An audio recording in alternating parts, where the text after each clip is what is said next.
My name is Faith, and I am 35 years old. I have been married to my husband, Ryan, for about 2 years. Ryan is an employee at a company. I own several properties and live off the rental income from these.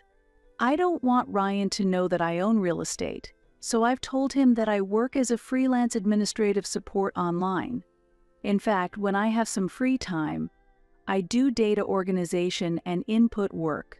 If I told Ryan that I own real estate, he would probably quit his job and depend on my income, so I keep it a secret to prevent that.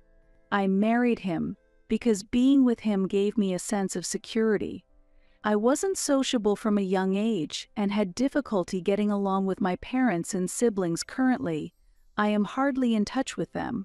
After graduating from high school, I immediately started working in an office, but struggled with workplace relationships and couldn't keep a job for long. After becoming a working adult, I started investing in a mutual fund heavily promoted by a senior at work and sold it upon resignation, which luckily resulted in a substantial profit. Subsequently, I was captivated by investing and increased my assets through stock investments while working.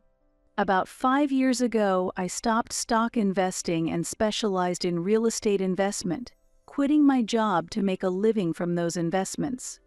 My husband and I often ran into each other at a fast food restaurant we frequented late at night, and he started talking to me. "This burger is really delicious. Even on days when I fail at work, eating this makes me feel like I can keep going the next day." I wasn't really listening, but my husband kept talking without stopping. I'm generally not good at keeping a conversation with strangers, so I ignored him and went home right after finishing my burger.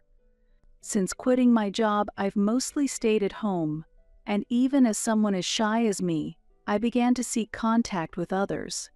I didn't need to have specific conversations. Just seeing and hearing people gave me a sense of belonging to society, which I found comforting. Thus, my husband was an annoying presence, but every time we met at the restaurant, he would approach me. I could have changed shops if I really didn't want to meet him, but I didn't and kept going there because I didn't mind it that much. After over 2 years of this, my husband suddenly asked me out on a date. "I'll treat you to something other than a burger. How about we meet up, just the two of us, next time?" It was an unexpected invitation, and usually the conversations were one-sided, so I thought about refusing, but after being persistently asked, I eventually agreed to have a meal together. Having a meal alone with a man for the first time in years was refreshing, and I didn't know Ryan well yet. I thought that Ryan would back off after we had a meal together, but I was also excited to feel this thrill for the first time in a long time, and I enjoyed the meal. Even when we were alone, it was just like the usual burger place, with Ryan talking to himself and me just listening. While I wondered if Ryan was enjoying this, he said, "I'd like to meet again," and asked me out. Since I hadn't felt any discomfort listening to him, I agreed to meet again and parted ways. The next time we met, Ryan talked interestingly about his work stress and complaints, and I never got tired of listening. Ryan works in sales, seems to be struggling with his performance, often gets scolded by his boss, and also receives complaints from clients. He vents his frustrations to me, and since I enjoyed listening to him, I didn't feel bad. After many such dates, Ryan suddenly proposed, "Will you marry me?" Seeing his serious expression, I was surprised, but since I enjoyed my time with Ryan, I accepted. Yes, I'd love to.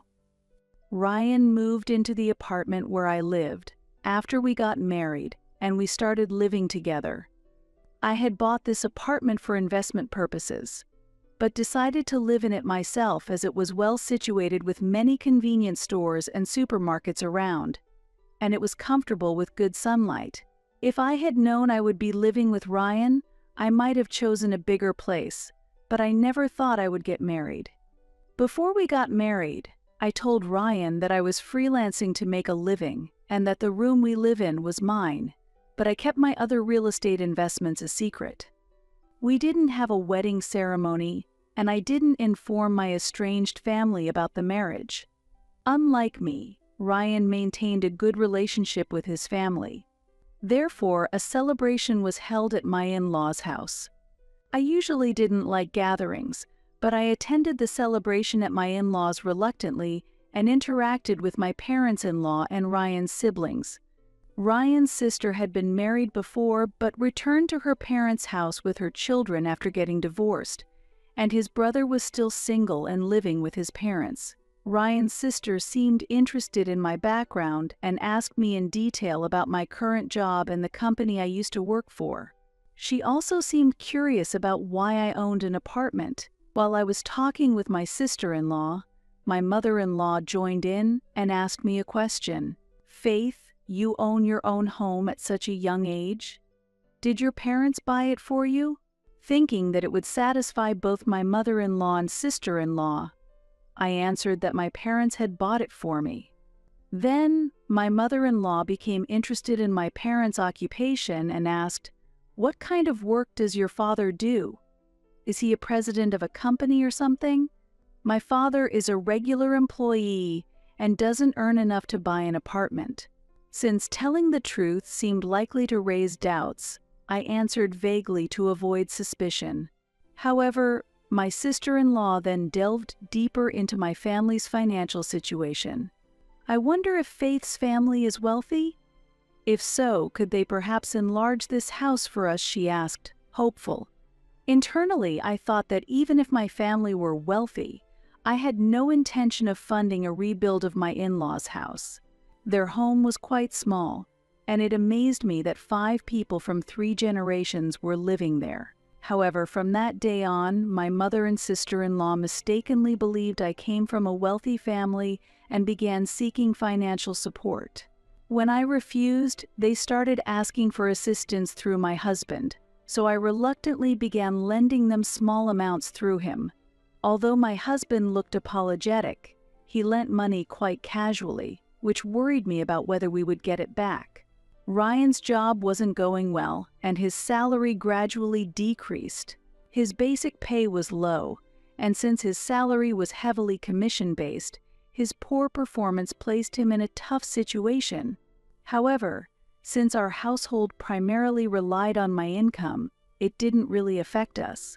Recently, construction of a new high-rise apartment building started next to our apartment, so I jokingly said to my husband, "Once the new building is finished, this place might get overshadowed. Maybe we should consider moving." Ryan didn't seem to take it seriously, but I actually spoke to a real estate agent. The agent suggested considering our current home, but also recommended purchasing an attractive property for investment. The new property was a single-family home, 5 bedrooms, barrier-free, and ideal for the elderly or large families. Suddenly, I remembered what my mother and sister-in-law had mentioned at their home. However, the house was not only spacious but also luxurious, and the price was accordingly high. Since the in-laws' house was in my father-in-law's name, there was no reason to sell the land or house to buy this new one. Selling the in-laws' home wouldn't generate a significant amount of money, while renting would be affordable for my in-laws. Unfortunately, I couldn't picture them living in an upscale residence. Having the funds, I decided to purchase this property and rent it out. A real estate investment required a considerable amount of paperwork. I accidentally left the materials for the new home in the living room. Unfortunately, my husband found them, and it seems he had taken them to his parents' house. Seeing the materials, my mother and sister-in-law mistakenly thought the house was perfect for them. At the worst possible moment while I was out, the real estate agent visited and started explaining the 5-bedroom house to my husband. "Your wife is really incredible. To buy a new home at such a young age." Hearing this, my husband linked it to the moving plans I had previously mentioned and completely misunderstood that we were moving to the new house. It's true that the construction next door would block some sunlight, but I had no immediate intention to move. It seems my husband misunderstood that I was secretly planning to move us into the 5-bedroom house. In hindsight, since that day, my husband's behavior towards me changed, and he became more clingy than before. Our marriage had been one of non-interference, which I found very comfortable. We had agreed to share household chores, but my husband often avoided them due to his job, frequently leaving the burden to me. However, he suddenly started actively preparing meals and willingly taking on household tasks. I started to feel something was off. He laughed and explained his change in behavior. "I'm just making up for all the times I slacked off." His grin was a bit suspicious, but the change wasn't limited to household duties. After a while, my husband abruptly announced that he had quit his job. I felt like sales wasn't right for me, so I'm going to look for something else. "I'm a bit tired, so I'll take a short break first." Given he had been working late daily and facing reprimands from his boss, he was likely quite exhausted. With enough financial cushion for the time being, I wasn't worried about him not finding new work soon. However, there were no signs that my husband was actively looking for work. He was just idly passing the time. Concerned, I asked him, "Why don't you start looking for a job? You seem to have recovered both physically and mentally, haven't you?" Usually calm, my husband suddenly became furious. "I am searching for jobs online. I'm still not over the mental exhaustion," he snapped. Given the invisible nature of emotional recovery and his unusual anger, I thought it might be best to let him rest a bit more. Then, unusually cheerful, my husband, who typically did nothing at home, approached me with a proposal. "I'm thinking of not getting a job but making a living through investing. Faith, could you spare some money to help me start?" I thought he was joking, but he confidently showed me his smartphone. "With FX trading, I can start with a small amount of money, so lend me some, please." His smartphone screen was filled with comments from people who had succeeded in FX trading, so it seems he believed he could be one of them. I responded with disbelief. These people were just lucky. If everyone could make money this easily, no one would work hard. However, convinced of his own impending success, my husband pressed harder. "I'll be successful, I promise. Please, just lend me a little money." Considering my husband's inexperience with FX trading and the low likelihood of success, along with the fact that we hadn't seen any return from the money already lent to my mother and sister-in-law, I couldn't justify lending him money with no prospect of repayment. Reluctantly, he seemed to have started trading with his small severance pay, but he didn't inform me about the outcomes. He boasted about making a profit on the first day of trading, but after a week he stopped reporting anything. Worried that he might have blown through all his severance money, I asked him about it, and he exploded in anger. "Why should I report anything to you when you won't contribute money?" he shouted and stormed back to his room. The man I married had changed, and I began to feel that continuing to live together would be difficult. My mother and sister-in-law frequently borrowed money through him, and if I refused, they would come to our condo and create a scene. Recently, with my husband having quit his job, he joined them in yelling at me to lend them money. Considering the disturbance caused to neighbors by the commotion at the entrance, I ended up lending them a small amount of money. But when I asked for repayment, my mother-in-law retorted angrily, "For such a small amount, it shouldn't affect you, right? What a stingy daughter-in-law you are. Don't worry, Ryan will pay it back." Seeing my unemployed husband being burdened by his mother and sister with the responsibility made me furious. Moreover, with my husband now demanding money from me, I felt that serious measures had to be taken. On this day, while my husband was at his parents' house, I went to check the newly purchased 5-bedroom home with the real estate agent. There were already tenants living there. As I was talking to the agent outside, my husband and his family appeared, each carrying travel bags. I thought they were secretly going on a family trip, but I couldn't understand why they were here. The real estate agent asked my husband, "Are you bringing such big luggage for viewing?" I also asked his family, "Are you going somewhere on a trip?" My husband laughed and replied, "What are you talking about? We've come to move in." My mother-in-law, smiling pleasantly, continued, "It's a 5-bedroom house, right? Then we'll live together. Buying such a wonderful house and keeping it from us, you really are different, coming from a wealthy family." Confused, the real estate agent hurriedly explained to me, "I told your husband that we were coming to see this house today, but I wasn't informed that the whole family would be coming." Taking the agent's words, my husband chuckled and responded, "Faith didn't tell me anything." So I asked the real estate agent, "You were hiding the new place to surprise everyone, right?"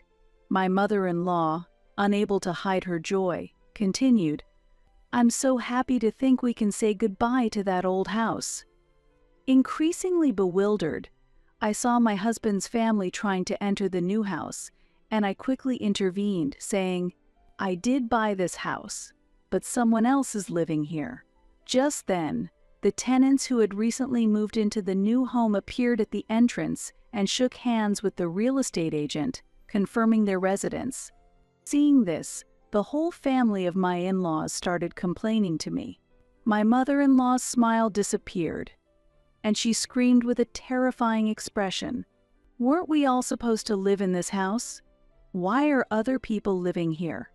My sister-in-law threw her luggage on the ground as she yelled, "I heard it was a 5-bedroom house, so I thought we were all going to live together."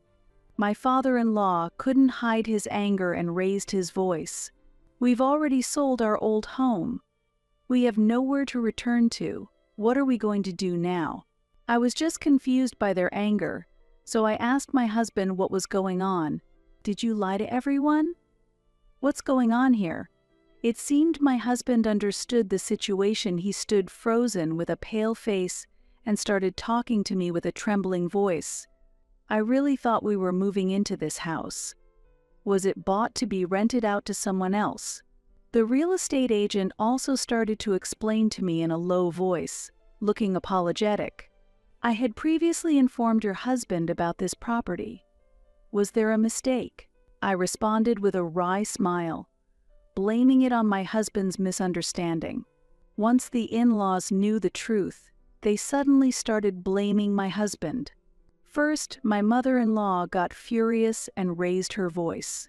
"Why don't you check properly? It's always the same." My sister-in-law said with an exasperated expression, "It's all Ryan's fault that this mess happened. He should take responsibility." My father-in-law also stared at my husband in panic and asked, "Where are we supposed to live now?" While my husband was unable to respond, the whole family of my in-laws started making a fuss, so I said to the real estate agent, "Please find them a house, and please look for a new place for me as well. A 1-room apartment for living alone would be fine." Hearing my words, my husband rushed over to me, visibly angry. "What do you mean by living alone? What about me?" I answered calmly, "You should live with your family. Also, please pay back the money you borrowed for your mom and your sister. I'll send the divorce papers later, so let me know your new address when it's settled." Leaving the in-laws clinging to the real estate agent, I returned to my apartment. Later, my divorce with Ryan was finalized, but his mother and the others showed no intention of returning the borrowed money. Eventually, I decided to proceed with legal actions through a lawyer to enforce repayment. Whenever I lent money to Ryan's family, even if it was a small amount, I always made sure they signed a promissory note. They gathered money from relatives and even risky lenders to finally pay back the full amount. Ryan's family rented a small house and started a new life, but his father had already retired, and Ryan still hadn't found a job. Their household was supported solely by Ryan's brother's income, struggling to maintain a family of 6 under severe financial strain. They were in such dire straits that they borrowed from dangerous people, and I heard rumors of debt collectors visiting them.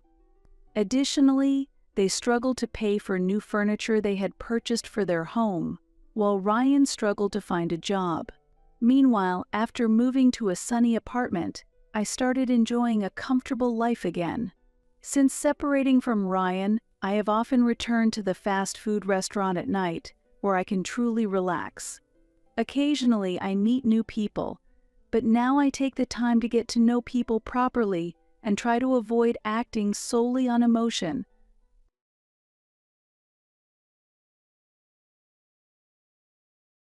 Are you satisfied with your life, commoner?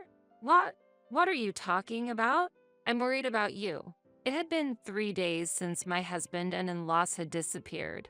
Out of the blue, I received a call from my mother-in-law. When I returned from my family's memorial service, I found my home empty except for my own belongings. They had secretly moved out. Worried? You're making a living with part-time jobs, right? Did my husband tell you that? Yes, I wonder why he got married to you. My child just became an executive. With these words, the whole truth became clear. My husband had lied to his parents. He had struggled with the economic differences we had and had asked me to keep his salary a secret from his parents. It felt like a betrayal. For whom did he think I was keeping it a secret? Oh, you have no idea. What do you mean? It just sounds like an excuse to me. It was not an excuse. In fact, it was my husband who was working part-time and I was the one serving as an executive. Our life had been supported by my income as an executive. BTW, if you wish to live with us, would you be willing to bear the living expenses? If so, I will let you live with us. Are you being serious right now? Yes, I am serious. You just need to promise to pay for living expenses and in exchange I'll give you our address.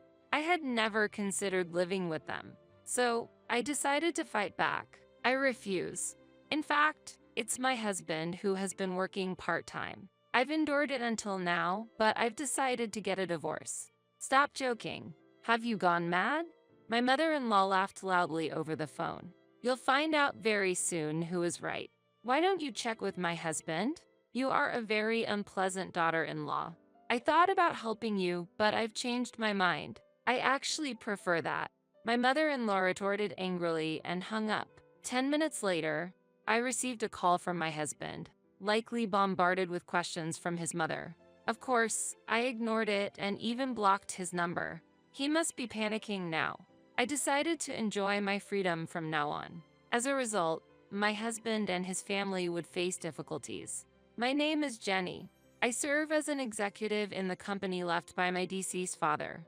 I have 2 brothers, each holding the positions of president and vice president. I originally had a different job. During that time, I met my future husband, Nick. We met at a drinking party my friend invited me to. What do you do for a living, Jenny? Oh, I'm just an office worker. And you, Nick? I work in marketing. Marketing. I admire that, since I'm no good when it comes to conversations. Is that so? Looking back, Nick might have already had a tendency to exaggerate stories. At that time, I believed he was truly working in marketing. The conversation was so pleasant that we decided to exchange contacts. We regularly went for dates, and the comfortable feeling we had when we were together eventually led us to marriage. I think it's time I introduce you to my parents. Yes, the sooner, the better. How about next Sunday? That's fine. According to Nick, his parents would welcome me warmly. However, the reception at his parents' house was entirely different from what I expected, especially the cold treatment from my mother-in-law. Jenny, you work in an office, right? Yes, that's right, but... And how much do you earn specifically? When this question was asked, I deeply pondered the meaning behind it. How much? I inquired back. You're so oblivious. It's clear I'm asking about your salary. My mother-in-law replied with slight irritation. From this exchange, the intention behind the question was clear enough. What I really wanted to know was why my mother-in-law was so interested in my financial situation. My mother-in-law's question conveyed blatant disdain towards me. In such moments, I dearly wished my husband would somehow defend me. However, he sat silently, as if he didn't feel a thing. Even a word of defense from him would have been appreciated, but he remained silent. Let's not talk like that. Money issues will resolve over time. My father-in-law tried to calm the situation, but my mother-in-law countered, such matters should be clarified early on. My in-laws continued to argue fiercely in front of me, ignoring my presence. Sitting there, I questioned how to perceive this situation and what was being shown to me, almost losing sight of my original purpose for visiting. Eventually, my mother-in-law somehow agreed with my father-in-law's opinion, and the situation finally calmed down. On the way back home, "Why didn't you say anything back there?" I pressed my husband. "What do you mean?" He responded, surprised. "Don't give me the what do you mean? Why did you keep quiet?" I pursued further. My husband didn't seem to understand at all what I was talking about. I sighed involuntarily at his lack of response, overwhelmed by a serious anxiety about whether we could continue to function well as a couple. "Sorry, I just get nervous in front of my parents," he said. His expression was filled with a childlike sadness, as if he had been scolded. Faced with such an expression, I felt as though pursuing the matter further was somehow wrong. Eventually, we went through with our marriage registration a few days later and officially became husband and wife. After that, we barely had any contact with my in-laws and lived peaceful days. "I have something important to tell you next time you come home," my brother unexpectedly called one day. "That's fine, but what's it about?" "It's a bit hard to talk about over the phone." "Really? Okay. I'll come home soon." I found myself heading back to my family home after a long time. My mother and brothers were living together there. "I'm home. We've been waiting. Sorry to rush you, but could you have a seat?" "Yes, that's fine." Sitting across from my brothers, I could sense a tense atmosphere in the air. Unable to bear it, I asked my brother, "So, what's this important thing you wanted to talk about?" "As you know, we've been carrying on father's business." "Yes, I'm aware of that. So, we would like to welcome you as an executive in the company." "What? Why all of a sudden?" My younger brother began to explain. "You've always had a talent for judging people's character." "Wait, since when?" "Recently, someone we trusted ran off with our money." "What? Really?" "The person who took the money was an acquaintance from the time our father was alive. He used to serve as an executive, and so a position has just opened up." I found it hard to accept the proposal so suddenly.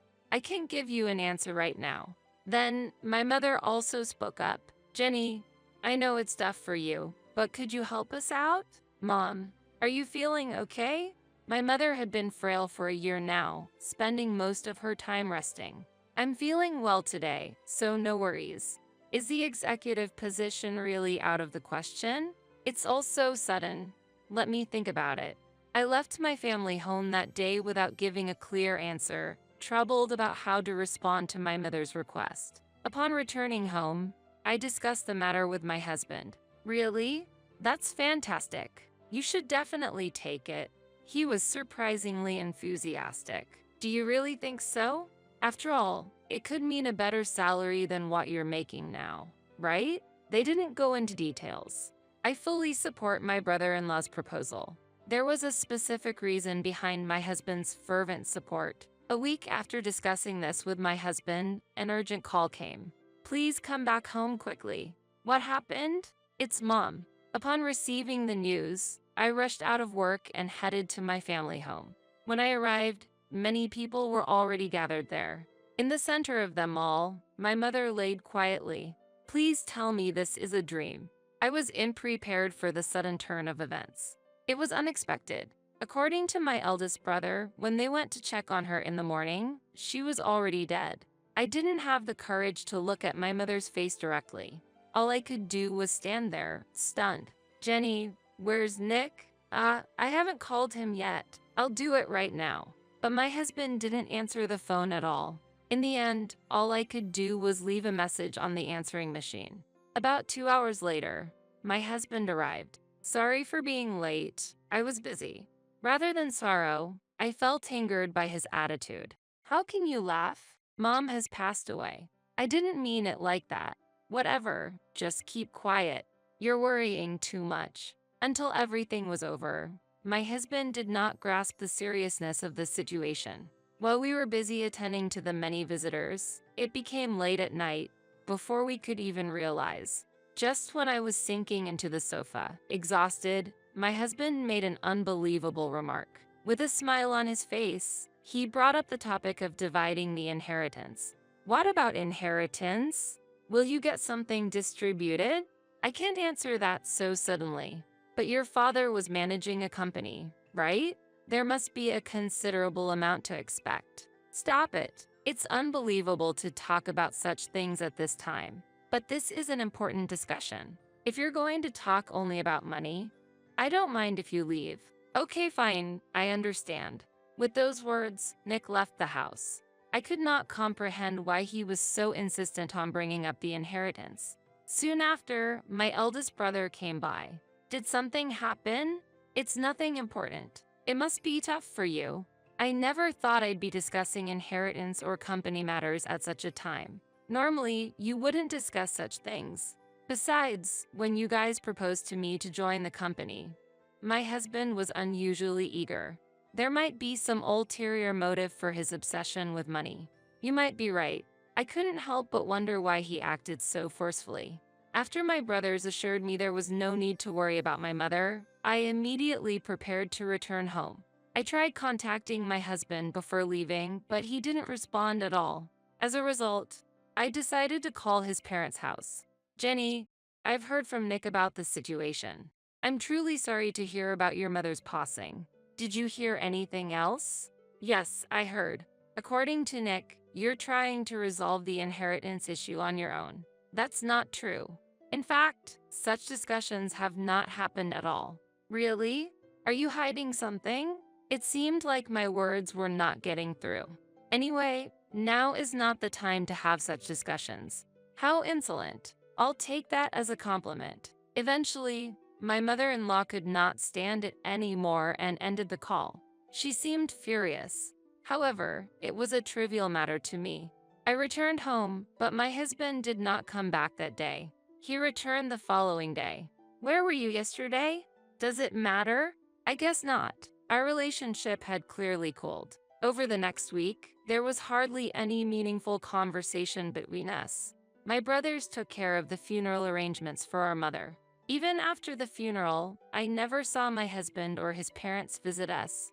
During this time, I made an important decision. I've decided to work for the company run by you guys.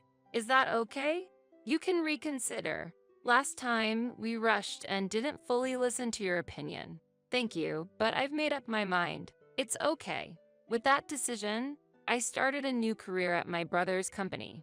I hesitated whether to inform my husband about this decision, but considering it would be more troublesome if he found out later, I decided to be honest. I'm going to be busy as an executive from now on. Really, work hard for me too. Of course, that's the plan. And so, I quit my previous job and threw myself into the business with my brothers. Every day at the new job was tough and exhausting, but it was also fulfilling. Half a year later, my husband unexpectedly said, "I quit my job." Why would you do that? Well, the previous job wasn't a good fit for me. But you were in marketing, right? Marketing? No, I was working in a factory. What?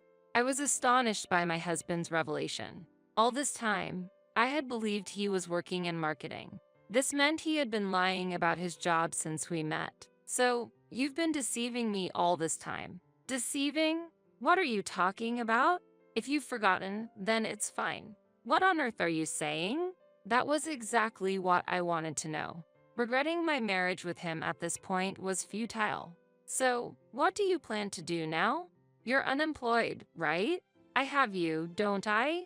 You're an executive with a considerable income, right? At that moment, I finally understood everything. He probably thought working was foolish now that he had me. So, what you were aiming for was my income. Don't talk like I did something wrong, but it's better to keep the executive thing a secret from my parents. That's true. And I've decided to start sending money to my parents every month starting next month. I'd like you to handle that. Wait a minute. I haven't heard anything about this. I just decided it now. Indeed, it would be troublesome if my in-laws found out. However, I couldn't just accept it as is. But it would be equally troublesome if they found out you're unemployed, right? So you will have to work at least the bare minimum. What are you talking about? It's a deal to keep each other's secrets safe. This should put your mind at ease. Yeah, that makes sense. Then it's decided.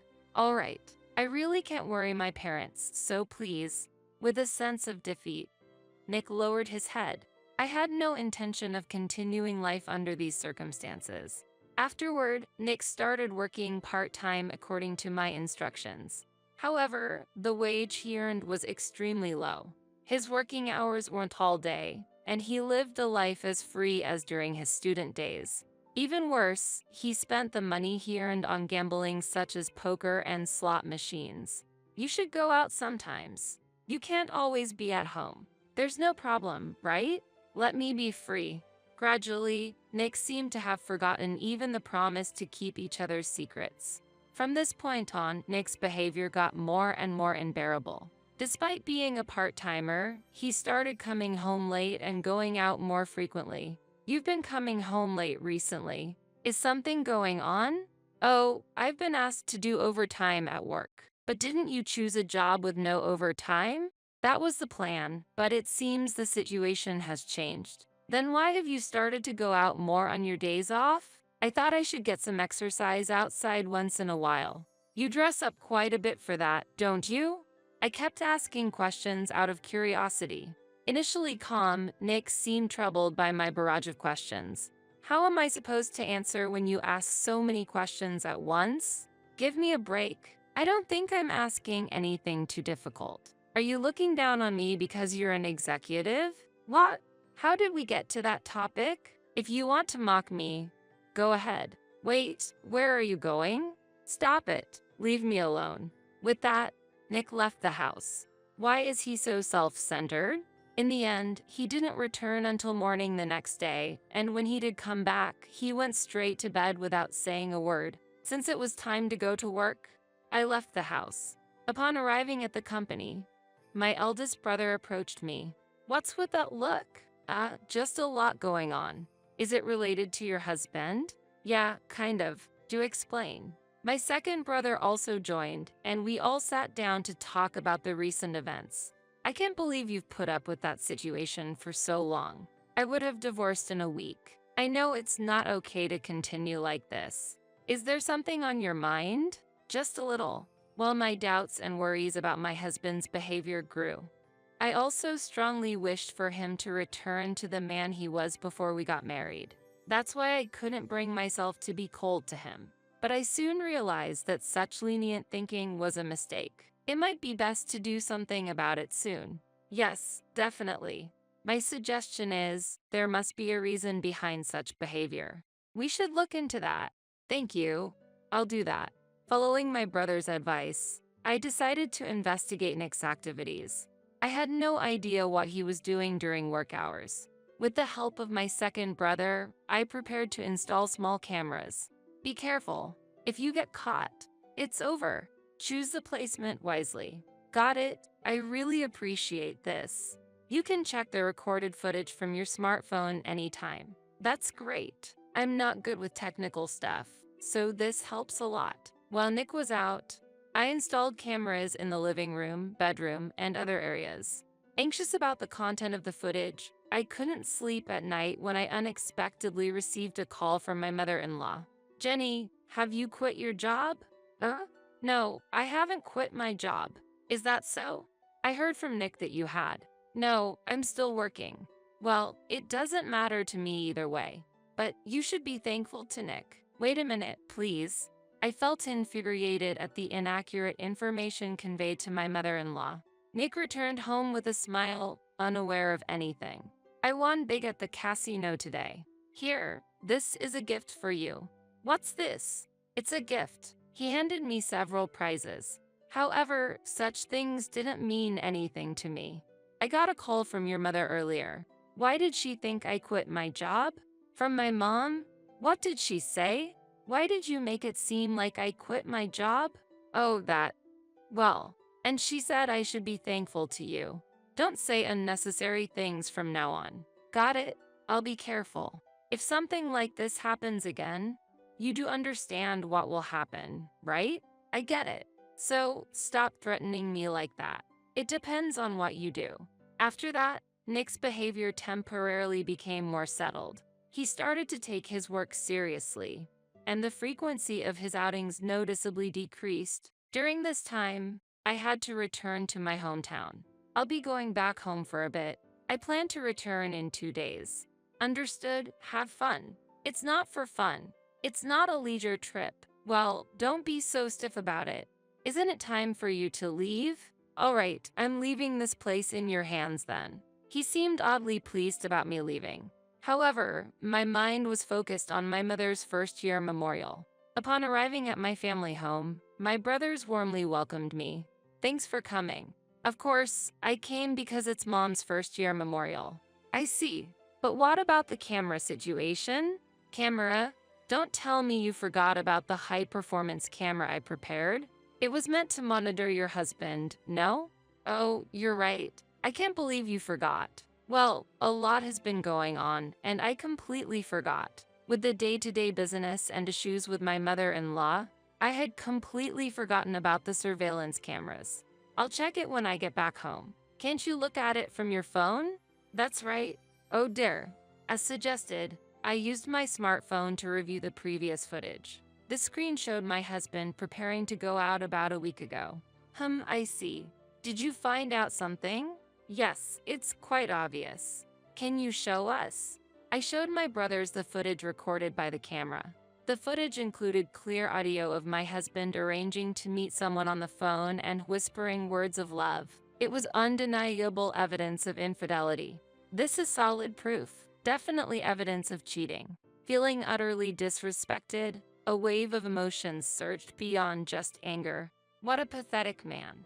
I can't believe even you misjudged your husband. I glared at my eldest brother.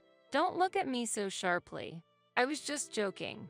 After my mother's first-year memorial was over, I hurried back home. I tried contacting my husband, but there was no response. Upon returning home, the sight that greeted me was unbelievable. Everything except my belongings had been taken away. I also tried contacting my in-laws, but there was no response from their side either. The only thing left was the camera I had installed. I immediately checked the recorded footage. It showed my husband and my in-laws talking, and their conversation was clearly audible. This should be enough. I wonder how she'll react when she comes back. Let's go. We have no more business here. Yes, let's. Hearing these conversations, I realized there was a larger scheme at play. Filled with anxiety, I headed to my in-laws' house, which was about a 40-minute train ride away. Facing the reality of my in-laws' house now being a plot for sale forced me to confront the situation head-on. As I stood there, a neighbor approached me. If you're looking for the family that lived there, they moved out a few days ago. Do you know where they went? I'm not sure, but they were quite pleased, saying they'd be living with their talented son. I appreciate the information, thank you.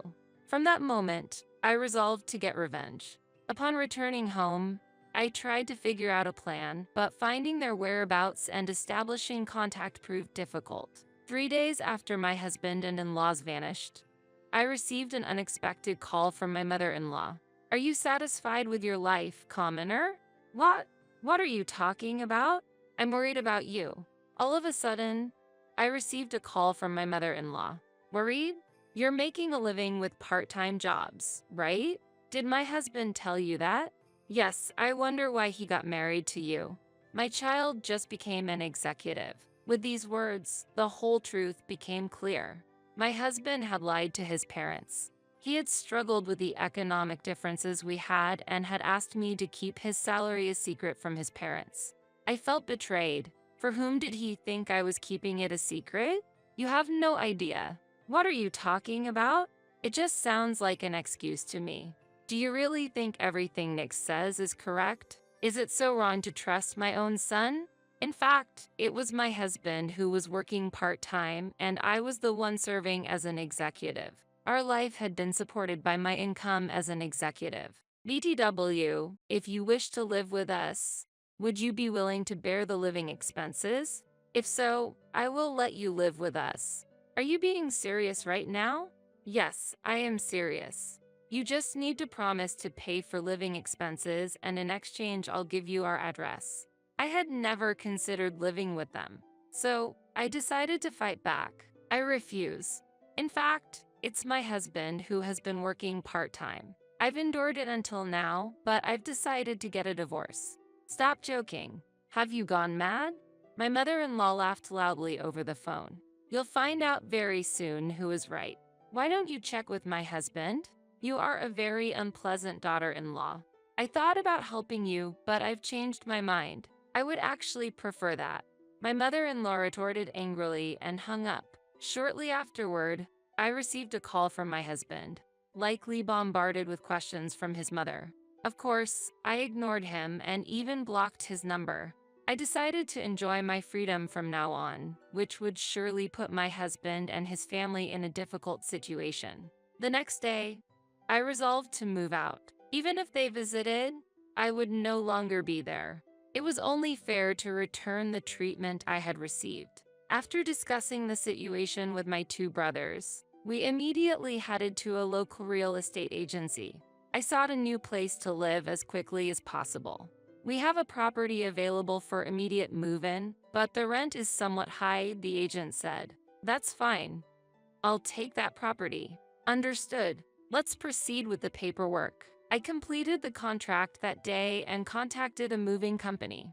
Luckily, only my belongings needed to be moved, so the relocation was swift. In my new home, I immediately felt relaxed. I hadn't realized how comfortable it could be to live alone. About 2 weeks later, I noticed many missed calls from my mother-in-law on my phone. Having already blocked my husband, any contact would have to come from her.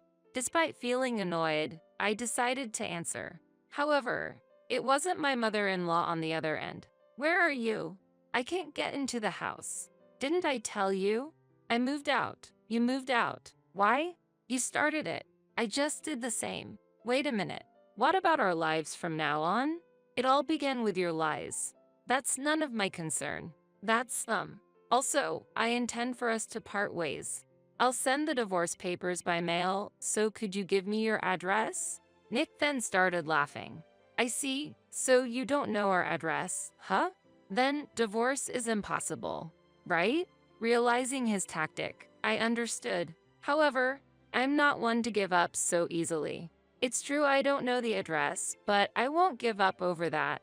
A little investigation will solve that. Wait, wouldn't it be strange for you and me to part ways? What's so strange about that? Just tell your mother the truth and clear things up.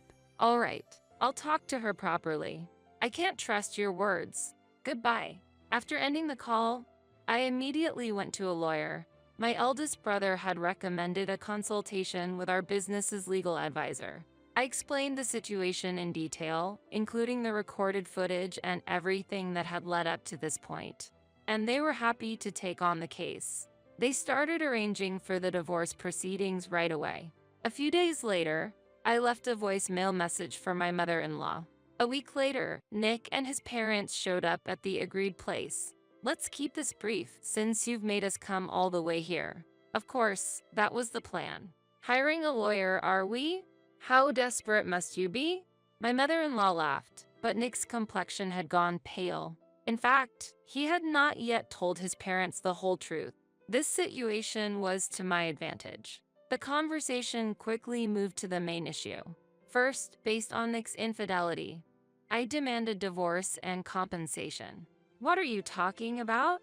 Please, take a look at this. I presented the recorded footage. This is the evidence. Do you have any objections? Nick fell silent. Nick, what is all this? Explain yourself.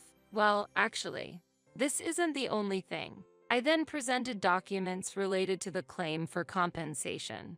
The documents detailed unpaid living expenses, lack of cooperation in household chores, providing false information to his parents, and the emotional damage done to me. What is this? This is all lies. Isn't this a bit too harsh?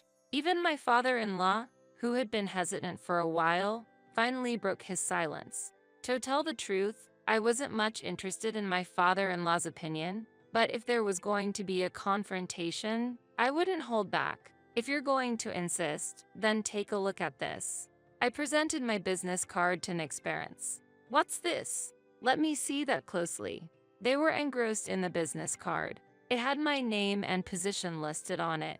This is the reality, the truth that Nick has been hiding all along. What about the part-time job? That was Nick's doing.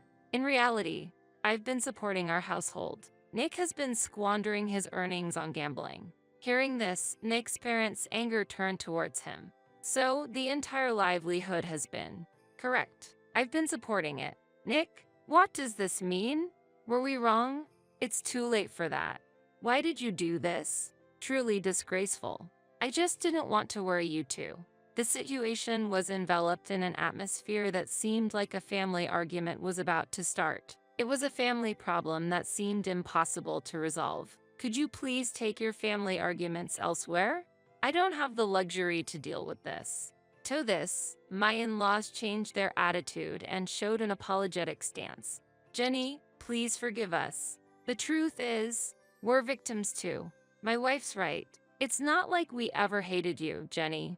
Even if you say so, my feelings won't change. The apologies at this point felt pitiful. Looking at Nick, he was hanging his head, unable to speak. Anyways, can you please sign this for me? Huh? I want to end this situation quickly. You don't have the right to refuse. Understood. Nick signed the divorce papers with tears in his eyes. After checking the signature, I left the place. Goodbye. As I walked away, I could hear the arguments of Nick and his parents spilling outside. What lies ahead is uncertain, but a stable life will be difficult for them.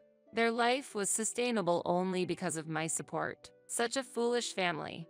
Later, I submitted the divorce papers through my legal representative. I was finally free. Is the divorce finalized? You've heard? That was quick. Well, he's the company's legal advisor. Still, this should lift the burden. Now you can focus on your work, is what my eldest brother said, but according to my younger brother, he was pretty worried about me. It seems my eldest brother was worried about me in his own way. I heard about my ex-husband's current situation through the liar. As expected, Nick's mistress, upon learning the truth, disappeared as well. Of course, it didn't end there. I received a proper goodbye payment in the form of compensation. Later, my mother-in-law contacted me. There's something I'd like to discuss, if you don't mind. There could only be one thing she desired in this situation. You're in need of money, aren't you? We can't go on like this. It was all Nick's fault. No, 3 adults should be able to manage somehow. Even after all this pleading, you still won't help us. There's no reason for me to help. You deserve to be unhappy. That's exactly what I'd like to say to you.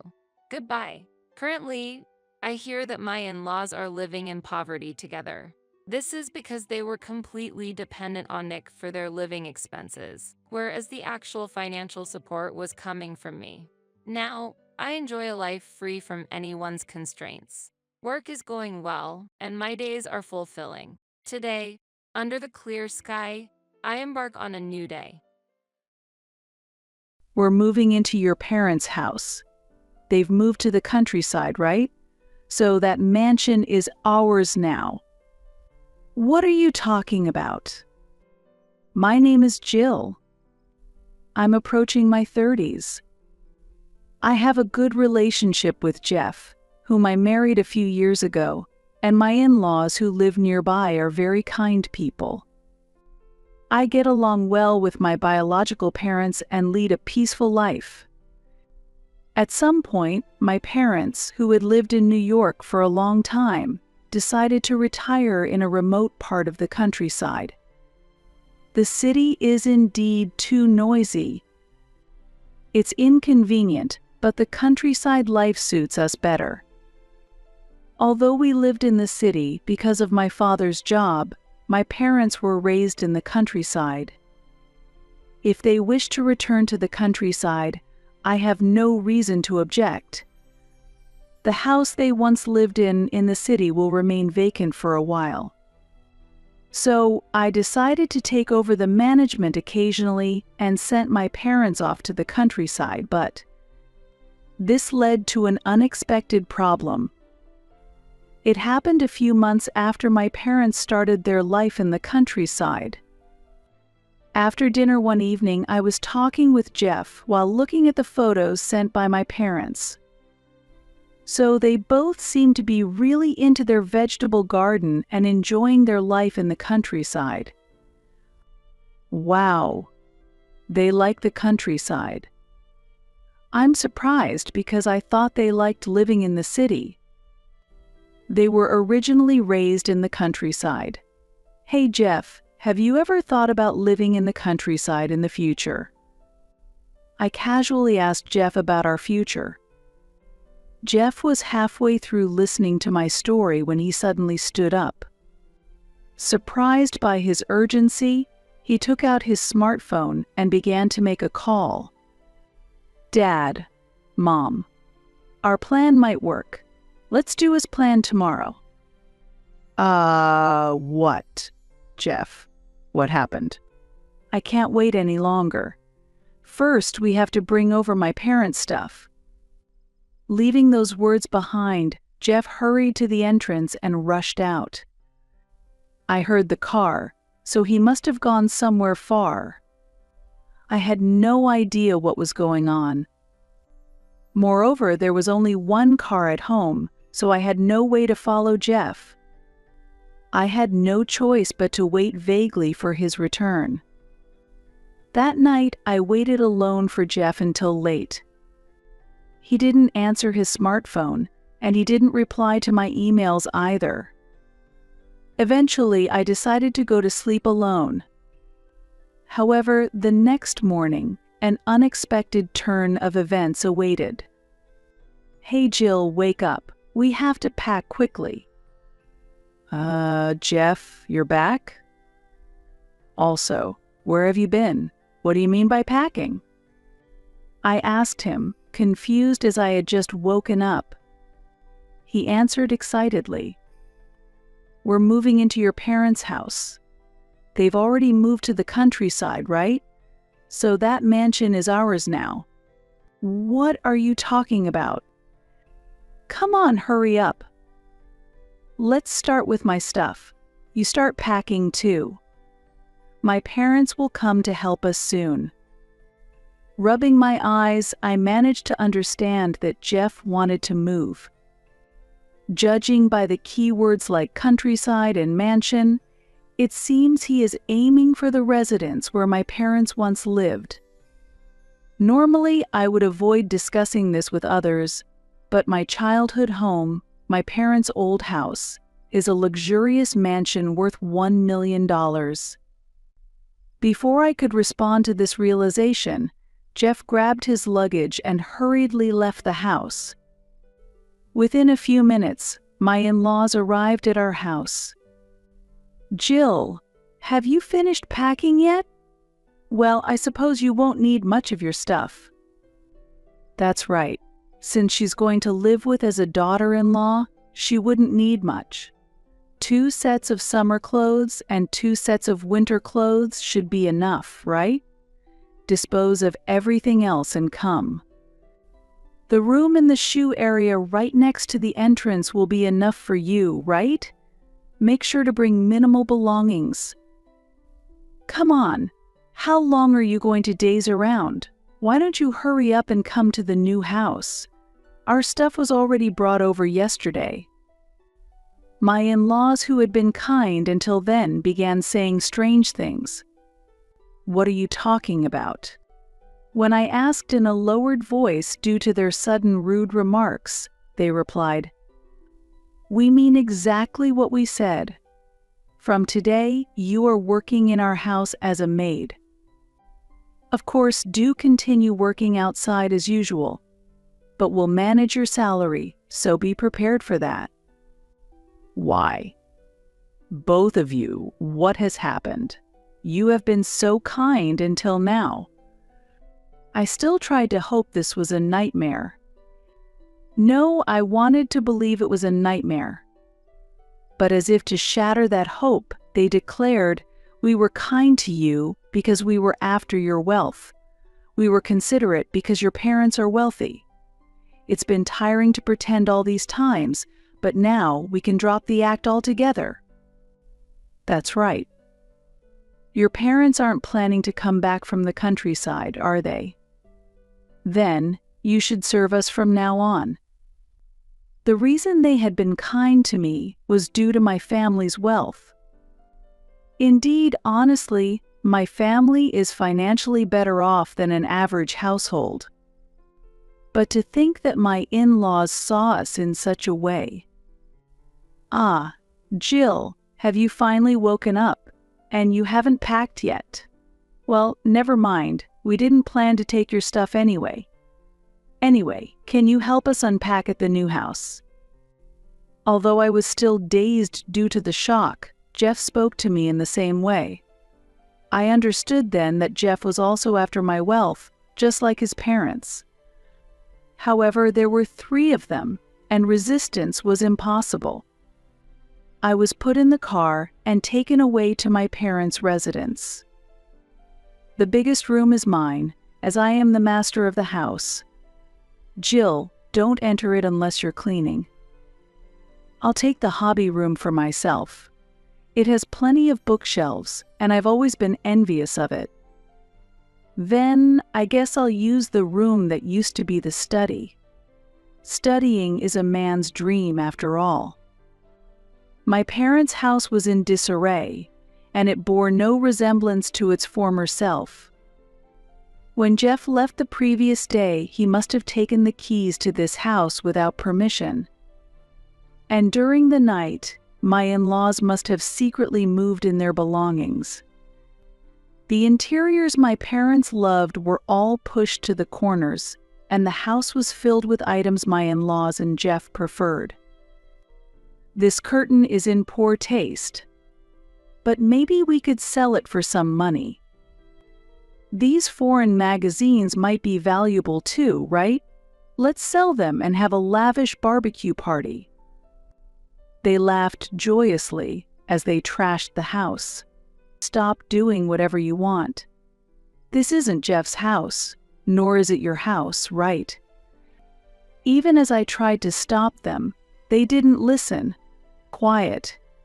If no one's using it, it's no problem if we take over it.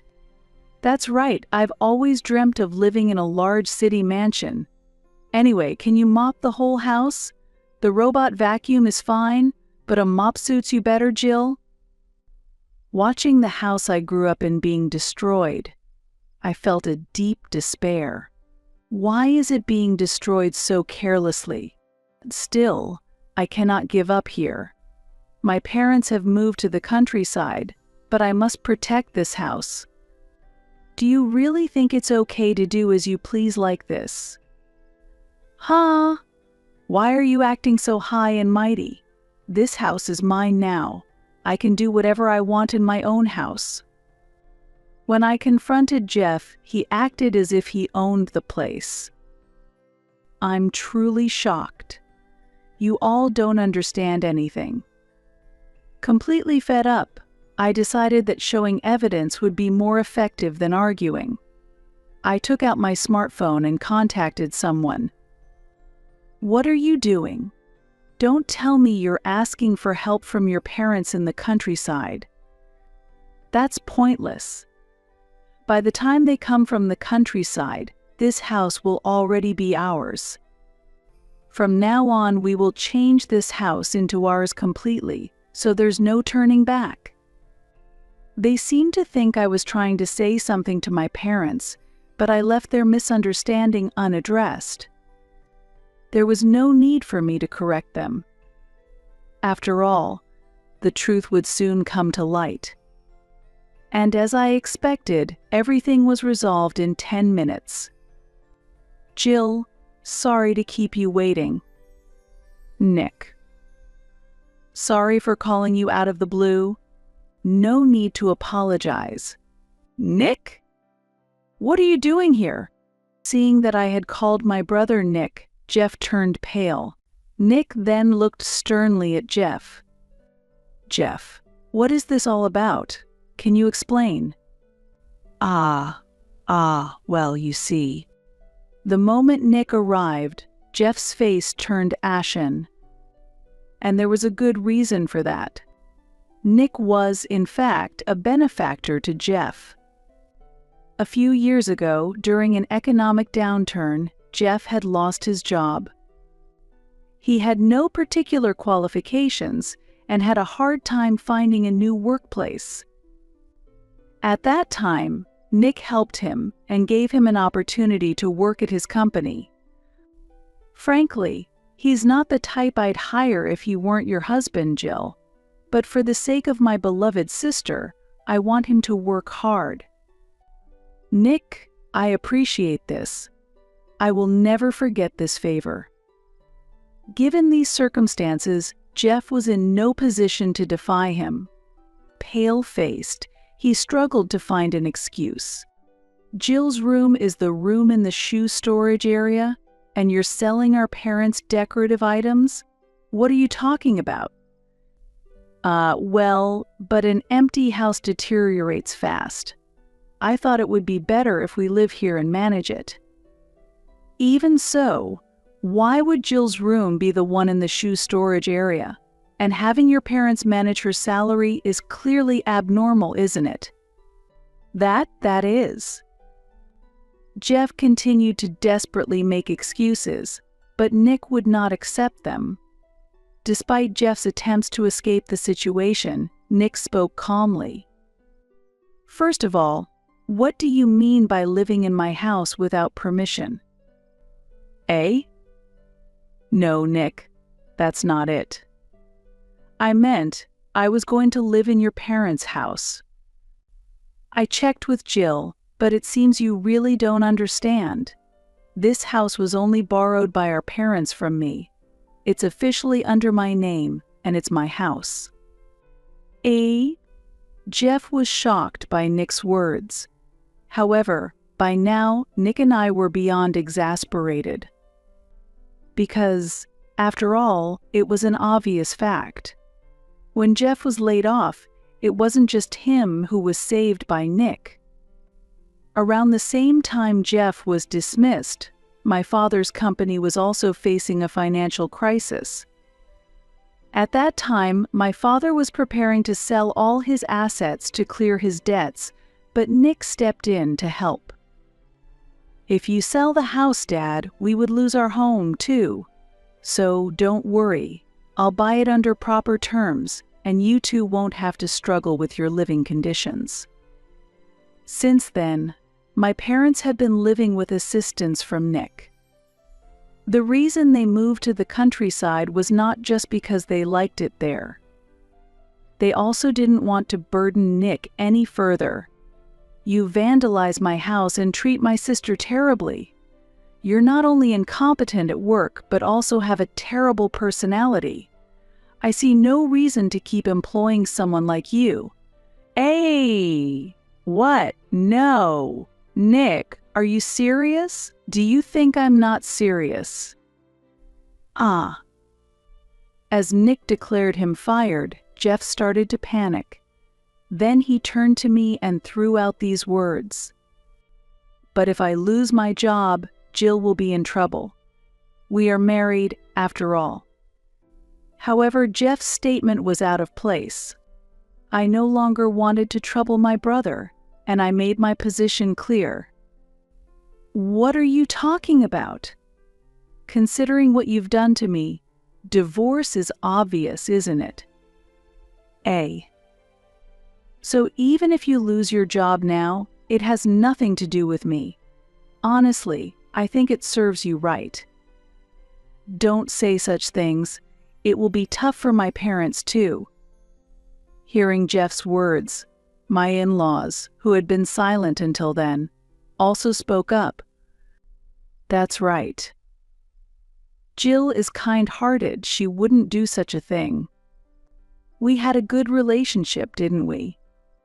Did you forget what you said to me this morning? Do you really think I would worry about your future now? That's impossible. At that moment, Jeff and my in-laws realized that my brother and I were not going to give in. Eventually, they followed my brother's orders and removed their belongings from our family home. Later, the family lawyer, whom my brother had contacted, was present as we discussed the divorce. Look, I'm going to be unable to work soon, so transfer all the property to me. Jill loves me, so she will surely allow it, right? We also rely on Jeff's income. Jill, please help us. Jill, have mercy on us. They were desperate to get their hands on the property. However, I had no intention of showing them mercy. I just checked, but you had thrown away my personal belongings without permission. That included valuable jewelry, you know. We thought it was cheeky for you to own such things, so we threw them away for you. Ah, you've admitted to throwing them away, so you'll have to compensate me. Mom, what are you doing? The discussion was completely led by us from the beginning to the end. Jeff and his parents had thrown away many of my belongings from the previous night until then. This included unopened cosmetics and valuable accessories, as well as some very expensive out-of-print books. Why do I, who have lost my job, have to suffer like this? This is terrible. As a result, Jeff relinquished most of his assets, and the divorce was finalized. But it didn't end there. My in-laws, who had claimed to be financially strained due to their pension, ended up having to pay me compensation for their harassment. Why do we have to pay even though we are on a pension? Why is a daughter-in-law acting superior to us in the first place? That's really true. We feel no respect from her. They accused me of being a cold person, but that was irrelevant. I refused their request to reduce the amount and demanded the promised compensation. After the divorce was finalized, my brother and I decided to demolish our family home and sell the land. I really want to keep this house because it's full of memories, but it would be unpleasant and troublesome if Jeff and his family come here, right? So let's sell the house. Yes, I think that's better too.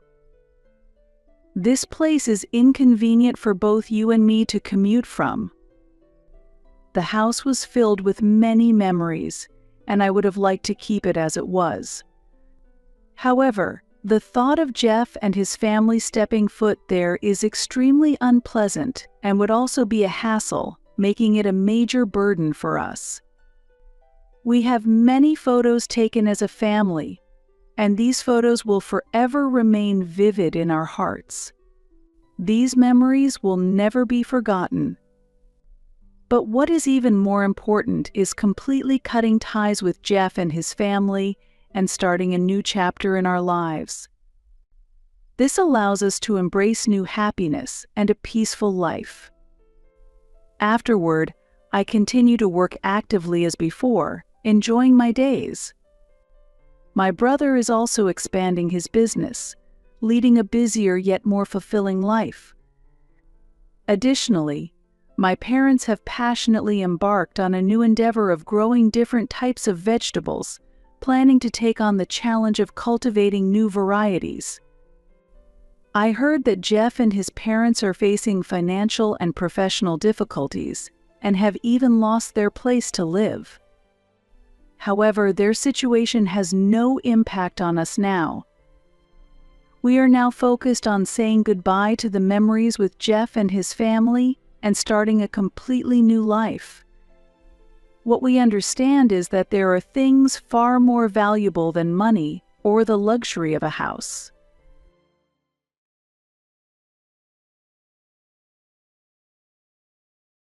My name is Kristen, and I am currently working from home as an illustrator. Steve and I have been married for 15 years now.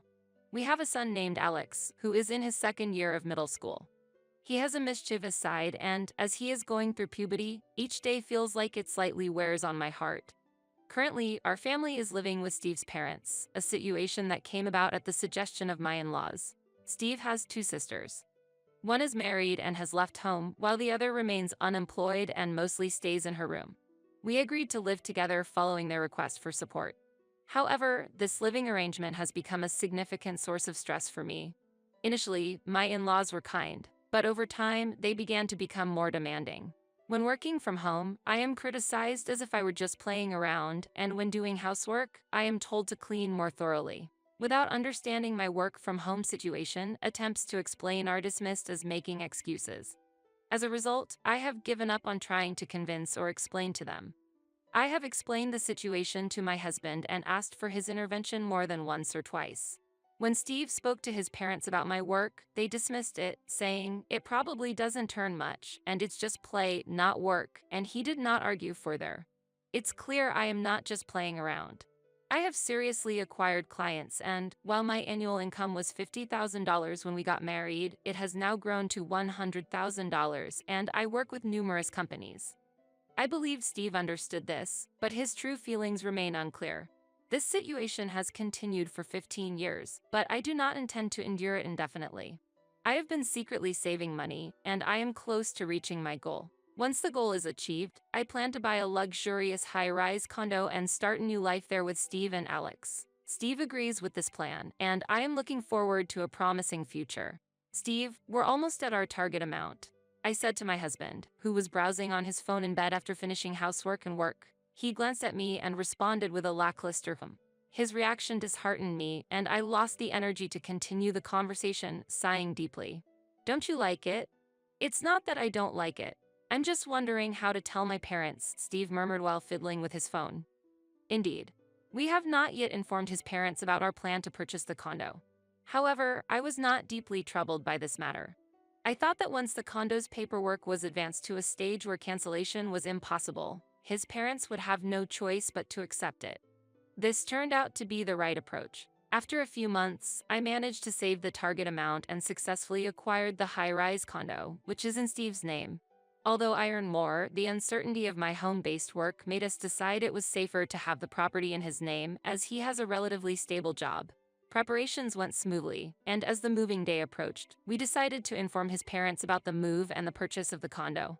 They were surprised when they learned about the condo but ultimately raised no objections. A few days after the discussion, we moved into the luxurious high-rise condo as planned and started our new life as a family of 3 for the first time since our marriage.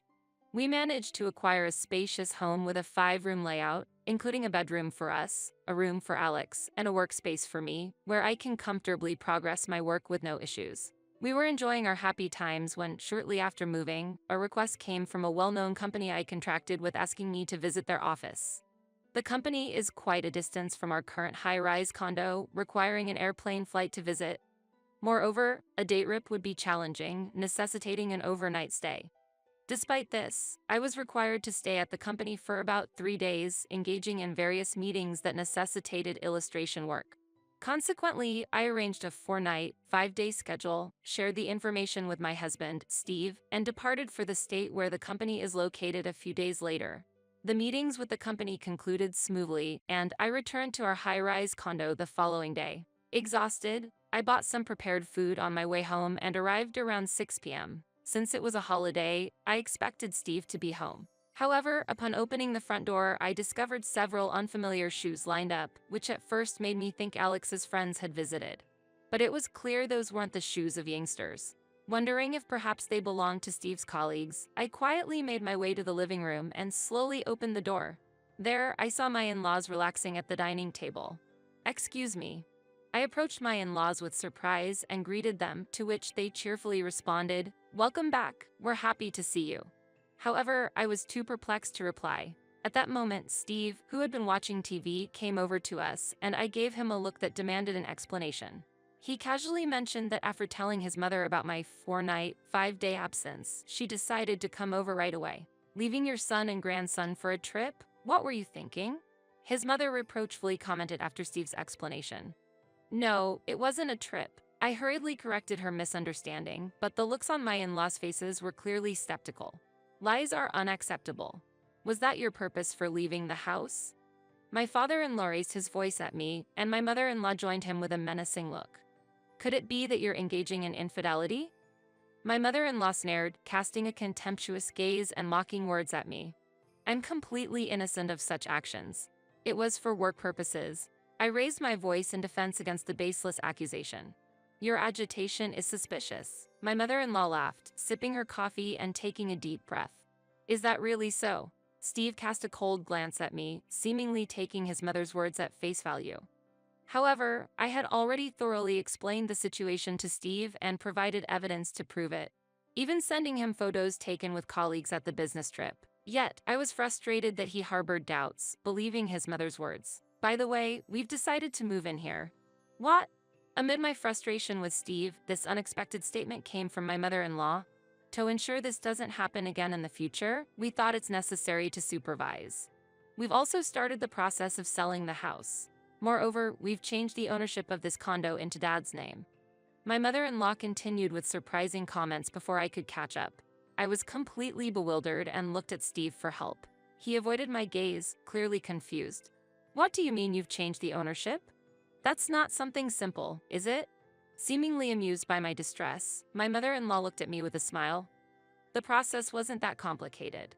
As if avoiding further explanation, she stood up and left for the living room where the TV was.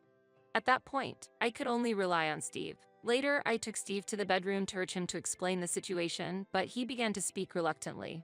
It turned out my in-laws had taken a liking to the high-rise condo on the day they visited and decided to move in immediately. Furthermore, considering that Steve's sister would be left with nothing, they preferred to invite her in as well rather than her having nothing. Steve, not fully understanding the details, had casually agreed and changed the ownership to his father's name during my absence. As a result of the change in ownership, we were faced with inheritance and gift taxes. However, my in-laws did not have the funds to pay these taxes, and we ended up having to use our savings to cover the cost. The savings were intended for my son Alex's future, considering the inevitable expenses that would arise.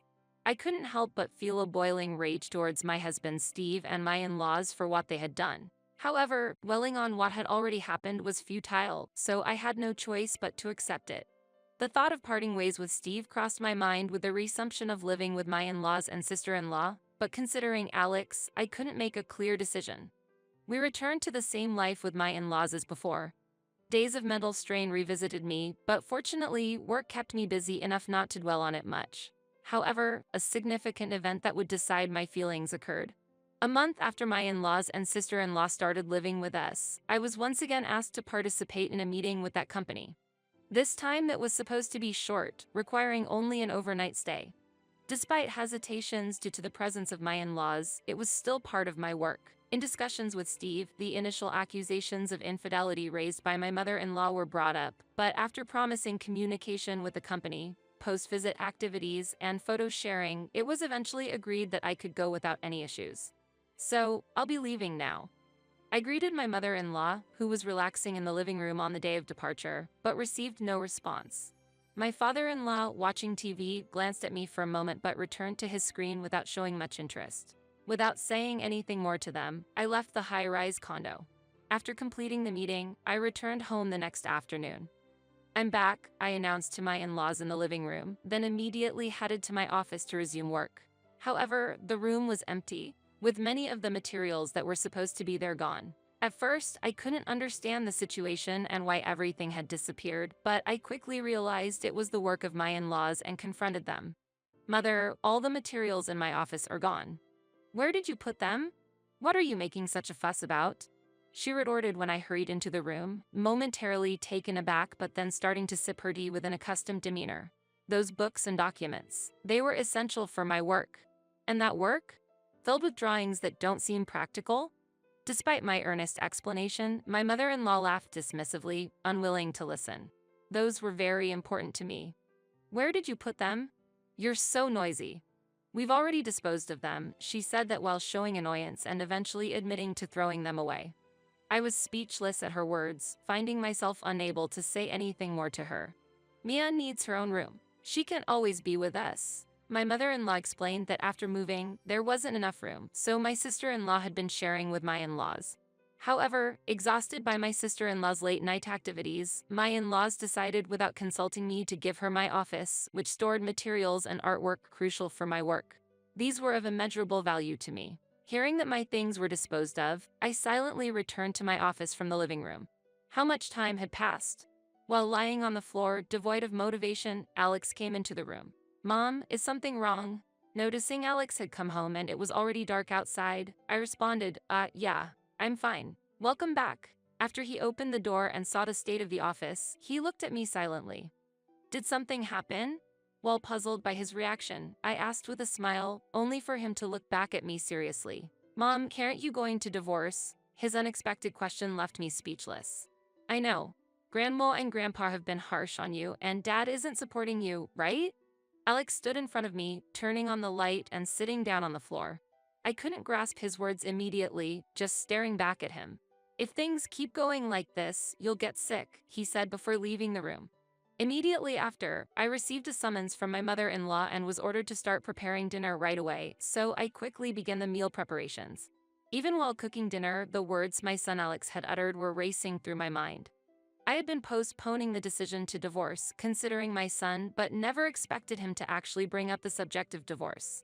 The fact that my son made such a statement was a huge shock to me.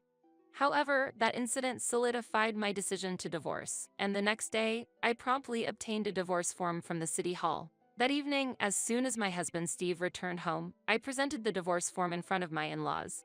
"What's this?" Steve looked over the divorce form, not fully grasping its significance.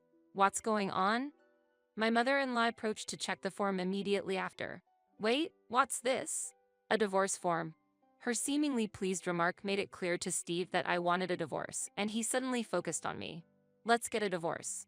Upon my declaration, Steve's complexion turned pale rapidly. "Why all of a sudden?" He slammed the table vehemently, pressing me for an answer. "Well, I think it's entirely reasonable.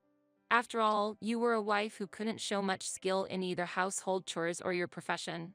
My mother-in-law said that half-jokingly, pushing the conversation further towards me as my husband panicked. Caught off guard by her unexpected words, Steve paused and turned to look at my mother-in-law. "Perhaps if a wife in such a situation were to leave, you might find yourself free again," she suggested to Steve. "Honestly, you don't need a wife like her." My father-in-law also took the opportunity to express a similar sentiment to Steve. Faced with a series of comments from the family, Steve hesitated but ultimately seemed to agree and decided to sign the divorce form, handing it to me. "I sincerely thank you." I took the signed divorce form and went to my son Alex's room, expressing deep gratitude. Upon opening the room, Alex was immersed in studying or something else, concentrated at his desk. "Alex, we're going to be leaving this place," I softly said to his back, and he put down his pen and slowly turned towards me. "I understand." Alex responded quietly yet firmly, and then turned back to continue what he was doing. Receiving my son's understanding response, I gently closed the door and began preparing for what was to come in the house. I quickly arranged the moving preparations and submitted the divorce form at the city hall the following day. After Steve signed the divorce form, it took only about a week for me and my son to leave the house and take the first step towards starting a new life. Facing a new beginning, my son and I held hope for the future, determined to move forward while leaving the past behind. Since the new residence was already decided, I arranged for movers to transport our belongings, and during the process, I made one last visit to the living room to bid farewell to my in-laws. However, my in-laws ignored my presence, not giving me a second glance. "Thank you for everything," I said politely, but received no response from them. "I hope you continue to work hard on the payments," I added with a hint of sarcasm, which made my mother-in-law turn to me abruptly. "What do you mean by that?" she asked. "The monthly payments for the high-rise condo, $3,500. Good luck with that. You think you've won? It's clear that without our son, your lives won't be sustainable." My mother-in-law sneered. "No, we'll be fine," I calmly replied. My mother-in-law approached me with a displeased look. "What do you mean you'll be fine? Even now, you're putting on a brave face." She confronted me. "I'm just stating the facts. Actually, I have an income," I quietly counted. This was a fact unknown to my in-laws. At one time, Steve was very capable and earned more than me. However, due to the recent worsening economic situation and the loss of his position, Steve's income has significantly decreased. Now, Steve's salary is less than mine, and to be honest, his income alone is barely enough to make the payments for the high-rise condo's mortgage. Impossible. Are you insulting Steve? My mother-in-law angrily confronted me, her face showing her fury at my statement. I'm just stating the facts. If he has to pay a $3,500 mortgage, there's hardly anything left for other living expenses, I calmly replied. How have you been managing to live up to now then? My mother-in-law retorted. She had not been aware of the situation with my work and seemed to believe that I had no income of my own. So, she must have thought that the mortgage and daily living expenses were all being covered by Steve's earnings. As my mother-in-law began to show signs of confusion, I couldn't help but smile. Seeing this, she became even more infuriated. If you're going to live here, please make sure to pay the monthly mortgage of $3,500, I said calmly and thanked my father-in-law, who was sitting frozen on the sofa, before leaving the room. That night, as expected, I received a call from Steve. The subject of the call was indeed about the mortgage for the high-rise condo. It seemed Steve had not thought about the mortgage issue until he heard from my mother-in-law and hurriedly contacted me. Hey, what's this $3,500 about? He said over the phone. His confusion was evident through the phone. What do you mean? It has been like that since the time of purchase, I responded coolly. What, really? But there's no way we can afford that. Steve argued, probably not remembering the details. I'm no longer concerned with that matter. Goodbye, I said and promptly hung up the phone. Immediately after, I stopped accepting any calls from Steve or my in-laws. From that moment, I felt completely relieved, filled with a sense of serves them right towards them. Later, I learned from a colleague and friend of Steve's about what happened next. Steve ended up in deep debt due to failing to keep up with the loan payments and was eventually driven to bankruptcy.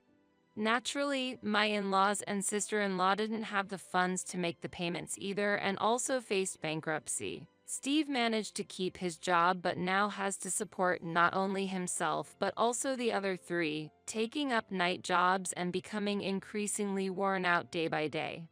Moreover, Steve has reached the point of asking for financial assistance at work, completely ruining his credibility. Even former friends, including those from work, now avoid any association with him.